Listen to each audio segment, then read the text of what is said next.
Hello, and welcome to Rooted in Yad, where I talk about what it's really like living in Jamaica. So, if you want to move here, I'm going to talk about, like what to expect and how to thrive. So, today I want to talk about some of the things I wish I knew before moving to Jamaica.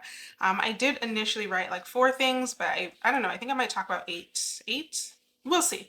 I'm just going to talk about some things that I wish I knew and hope that helps you. Okay, so the first thing that I wish I knew before moving here was, okay, this is from when I first moved, but to bring money with me. No, I'm smiling because I know if you're Jamaican or familiar with how things work here, you're probably laughing at me, and some of you might be thinking, even if you're not Jamaican, you might be thinking like, why would you move there without money? And that's because, for those of you who don't know, um, yeah, you can't just, I had thought that me being from Canada, I had thought that I could just come here and get a job. But one does not just move to Jamaica and get a job. That's not how it works, right?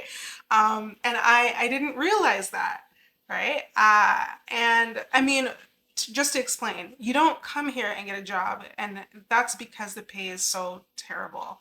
Or that's one of the reasons, right? Like the pay is quite terrible. I'm talking like $4 or $5 Canadian an hour. In fact, back when I was applying for a job in 2015, that was like about $3 Canadian an hour. It was like 300 Jamaican dollars an hour, and that was considered competitive.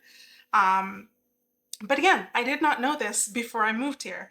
And the thing is, it wasn't just low pay, right? So it's like $3 Canadian, can't talk.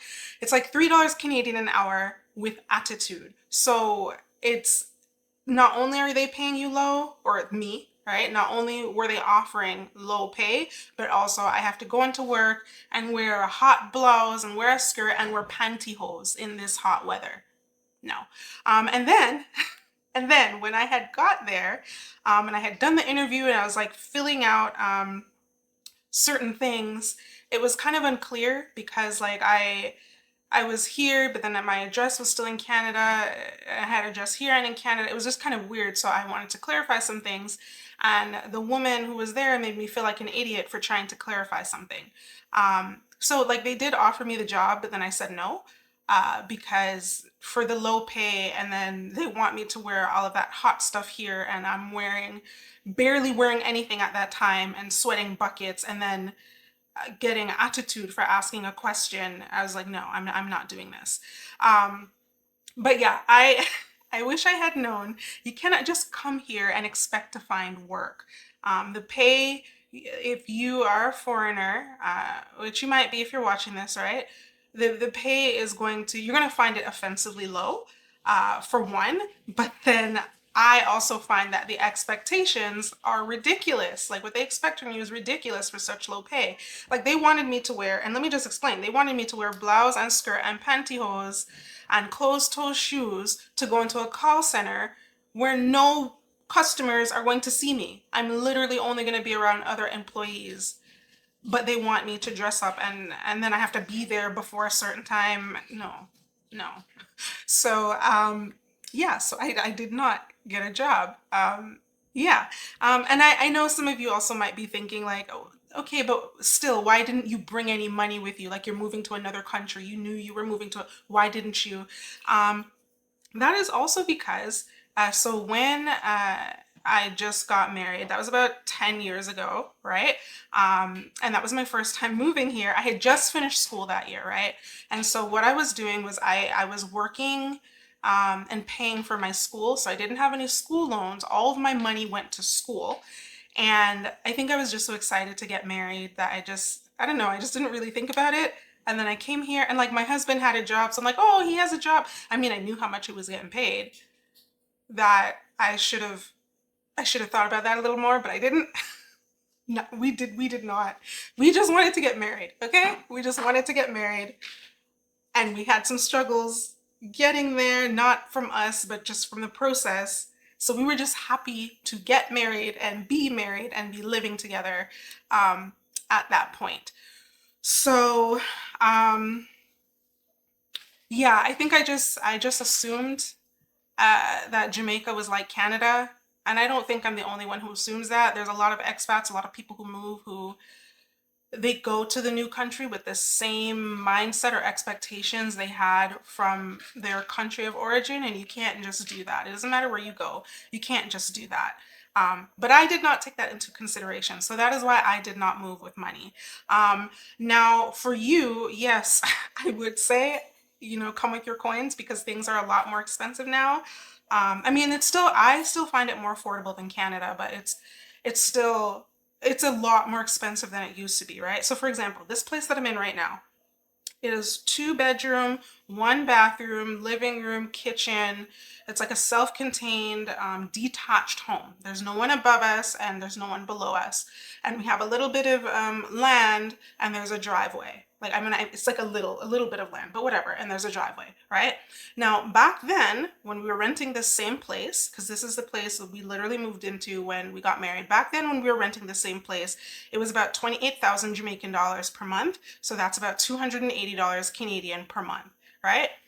Now it is $50,000 Jamaican per month for this place, which is about 500 Canadian dollars. So like it's still good compared to Canada, but like it is significantly higher, right? And the local rent. So I'm mentioning the pricing, but the local rent actually goes for more. The local rent actually goes for around like 60,000 in Jamaican and up, I would say. And you're not even assured to get a place with this much space. I'll say that. So things have gotten more expensive over here, and yeah, you see, so that was back then. So when we came back this time, because I brought my husband to Canada and then he got his citizenship, and then we're like, all right, let's just go back to Jamaica. Due to certain circumstances, we're running right back. And so we're here now, and this time we did bring our coins. I learned my lesson, right? We did bring our coins this time. So for you, I would say bring money, and or you come with your own online business, or you come with a job where you work remotely. I would say do not come here and expect to get a job, right? As I mentioned, you will find the pay offensively low. And then to top it off, the jobs here are sparse, right? So you don't want to come here and take jobs away from Jamaicans. It's already hard enough for Jamaicans to find jobs and get jobs, especially good paying jobs. You don't want to come here and take that from them, right? So, you being from foreign, you're going to have certain connections, you're going to have certain experiences, you're going to have access to certain jobs, like remote jobs, that Jamaicans here won't have. So I would suggest using those connections instead, doing that stuff instead. The mindset that you have from foreign, using that to help you create a business, maybe a business that would be relevant to other foreigners or other expats, like something like that could be helpful. But yeah, don't like come here and expect to get a job, and also don't come here and take away any jobs from Jamaicans. So I guess technically this was kind of 2 points in one, right? I wish I knew to bring money with me, and I wish I knew that I can't just come here and get a job, or at least I'm not going to want to. So yeah, that is point one. That is point one, and I'll leave that there. I'm going to move on to the next point that I have.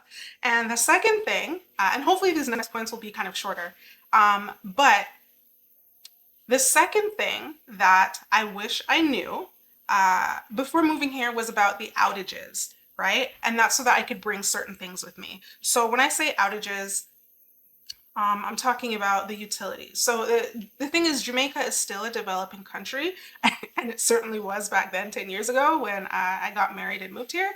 But yeah, I didn't know or experience those outages until I moved here. The thing is, like before I moved here, I'd go stay on a resort, or I don't know, I'd stay with my mom in her hotel or Airbnb. Like we'd come and visit Jamaica together, but I wasn't staying here like with locals, right? So it wasn't until I moved here that I experienced the water going out, the light going out, right? Like, and it doesn't matter if you pay your bill, it'll go out.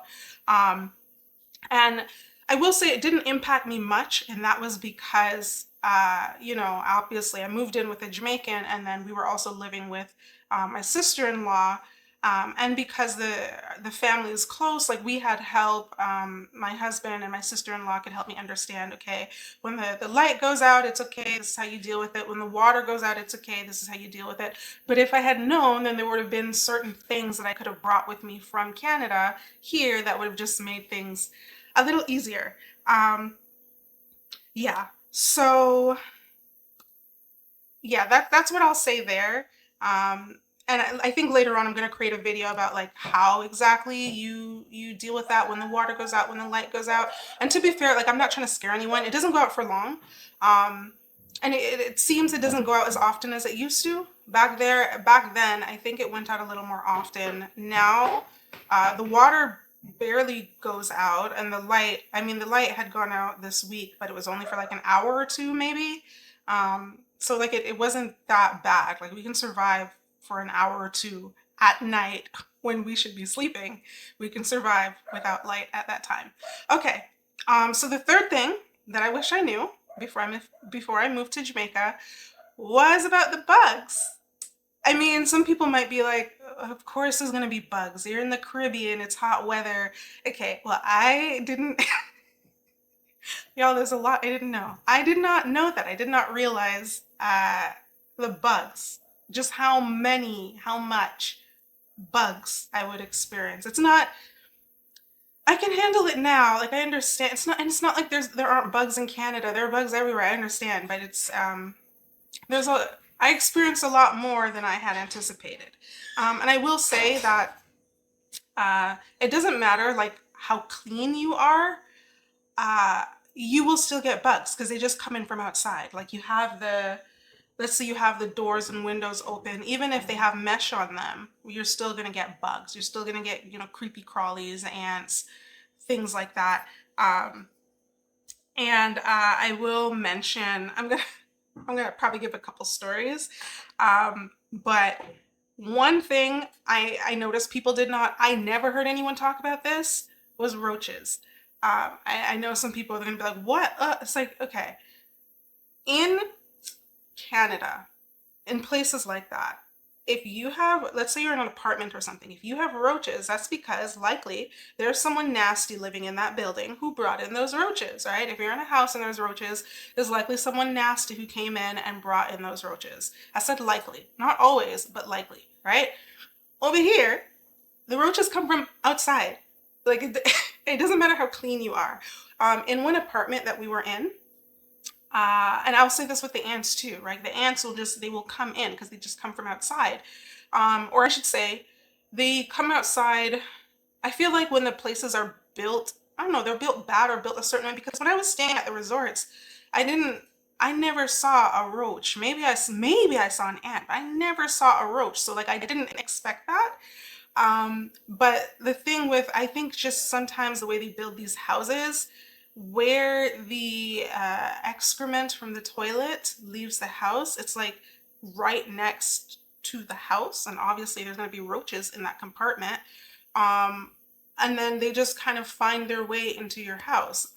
You can mostly keep them out, but at some point, maybe like once a month, you're going to find one or two of them and have to deal with them. Like so I think as I was saying, I think I was about to give a story. I was in an apartment because at one point when we were here in 2016, we had moved out on our own into another place, and we were in an apartment.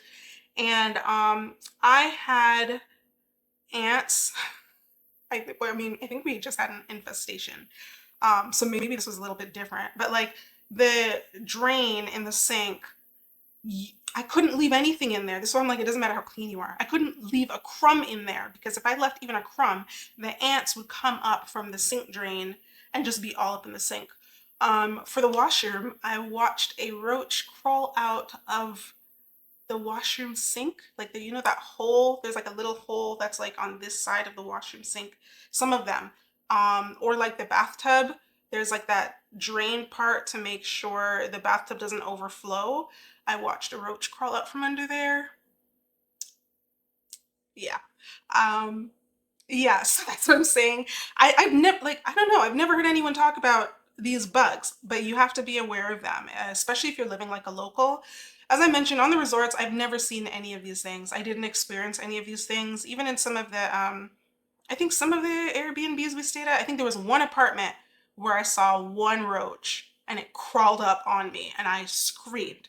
Um, that is not a common occurrence. But yeah, that's something that you will experience, as well as you're probably going to see little lizards and geckos in the house. Those I actually have seen them a little less, but usually they're crawling around, like you'll notice they I don't even know how they get in sometimes. uh I really I don't know if I've ever seen one actually like crawl in. I just see them there. I'm like, how did you get there? Um, but you're gonna see those as well.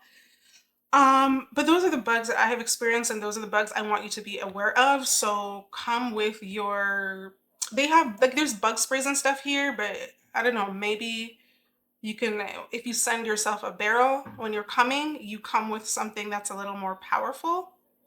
Um, that can help prevent those things from getting in your house or from staying in your house. Yeah, so yeah, you gotta watch out for the bugs.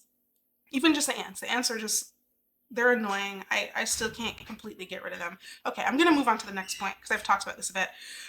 So the next thing that I wish I knew before moving to Jamaica was I wish I knew how frustrating it would be dealing with any sort of service like banking, immigration, government, all of them, the whole of them. I wish I knew how frustrating that would be. Um, because I feel like Jamaica is a paradise. Okay, no one can tell me that Jamaica is not a paradise. I think Jamaica is a paradise. The issue is that there are some things, like some services, that will make it very frustrating for you. And I'm probably going to create another video about all the things you will probably be frustrated with. But when it comes to these services, like, just be aware you're going to have to bring originals. Okay, so if you're coming here to move here, certified copies, no. Originals. Bring your original documents because they're only going to accept your original documents. Another thing you need to be aware of is when you go into these places, these government buildings, you have to dress a certain way. Like, you see how I'm dressed now? I can't go into certain places like this. I have to cover my shoulders. I have to dress modest, whatever that means, right? Because that can be very subjective, but I have to cover my shoulders. My dress or my skirt has to be a certain length. So you just be aware when you go into certain services, especially like government or immigration, there's a certain way that you have to dress. And then also be aware that things take a lot longer than you expect, okay? It's gonna take, listen, if you're going to the bank, bank is notorious for this.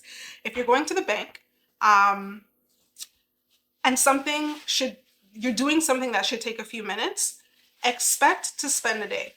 Like, bring a book. I'm being serious. Bring a book, have a game on your phone, something, but expect to take the whole day to do something that should take a few minutes. If there's something that should take maybe an hour, expect to have to come back throughout the week to get it done. Um, and that's if you're lucky. I am recently on Reddit, recently read how someone was lamenting that they are creating an account with the Jamaican CIBC, and it has been 3 weeks, 3 weeks, and their account is still processing. And when they ask for updates, that's the only update they get, that their account is still processing. And at that point, I just recommended like maybe they try another bank because I've never seen it take 3 weeks to set up an account ever. I've seen it take a day. I've seen it take a few days. I've seen it take a week. 3 weeks? No. So maybe maybe don't go create an account with Jamaica CIBC. Maybe try another bank, but just be aware that things take a lot more time than you anticipate. And as long as you have that in your mind, it will help you not be frustrated. Okay, so then I think I'm gonna do a quick run through of some other things that you might want to know. Now, those are the things that I wish I had known before moving here. Some other things that you might want to know are if you rent like a local, okay? Like if you're not, when I say rent like a local, because there's different places you can rent here. Um, Typically expats or repats or typically expats or repats or people who have more money, they will rent like in a gated community. They will rent in a community with a bunch of other expats, which you can definitely do. But if you rent like a local, let's say like you have very limited funds, more limited funds, um, and you want to rent like a local, like just be aware that, for example, hot water is a luxury. Okay. Um, Typically locals do not have hot water. I mean, it's also Jamaica. It's hot, like so. It's not having hot water is not a big deal, and it's usually not too cold. But if you want hot water, you even if you're renting, you're probably gonna have to install like a solar water heater or something yourself. I will say that newer builds, it seems that they have solar water heaters installed. Um, but that's probably going to cost you more than what the typical local rent is, or if you're renting in like an expat community or something, or if you're sticking with an Airbnb, yeah, you'll likely have hot water. Also, uh, something else you might want to know is that if you, again, are renting like a local, and you rent a place unfurnished, it really means unfurnished. Like, I mean, you're not getting a fridge, you're not getting a stove, you're not even getting a microwave. In places like Canada, when you rent unfurnished, you're still getting some appliances. Over here, they said you are renting the shelter. You bring your own stove, you bring your own fridge. So that's like an additional cost that you're going to have to keep in mind if you decide to rent unfurnished. Some places they do rent like semi-furnished, or their unfurnished does include some appliances, and I would say that's for newer places or more expat places. But for the most part, if you are going to live like a local, like let's say you're coming here and like let's say you're getting married to a Jamaican or something, so like it's more likely you're going to be living like a local. Just be aware that you're going to have to buy your own appliances if you are renting unfurnished. You're also going to want to be aware that the rental market is very hot. Meaning, if you go to look at a place, you cannot just go and look and think about it and leave and try and come back. By the time you come back, the place is gone. I promise you the place is gone, especially if it's any sort of affordable. If it's 60 or 70 or 80,000, the place is going to be gone. Sorry, 80, I'm talking Jamaican dollars. When I say 60, 70, 80, I'm talking Jamaican dollars. The place is going to be gone. You cannot just go and think and come back. You go, you walk with your money, you go look at it, and if you like it, you pay for it same time. Or you pay a deposit, you leave and immediately come back and pay the rest and sign up everything the same time. Otherwise, you're going to have a hard time um, finding a place. You can watch, there's a YouTuber named Mocha Moselle. She's an American who has moved to Jamaica. And she has talked about how difficult it was finding a place and how like she's had to go from Airbnb to Airbnb because she couldn't find a stable place. Um, she couldn't find a place just to like be because it was just so difficult getting a place. So just be aware of that, okay? Walk with your money. You don't have to let people know you're walking with your money. Just be aware. Walk with your money or a good chunk of it so that you can secure the place. Because again, if you leave and you try to come back one next day, or even sometime if you try to come back the next hour, the place is gone. Okay. Another thing that you might want to know before you move here is that it is illegal to pull out more than 1 million Jamaican dollars in cash, at least at once.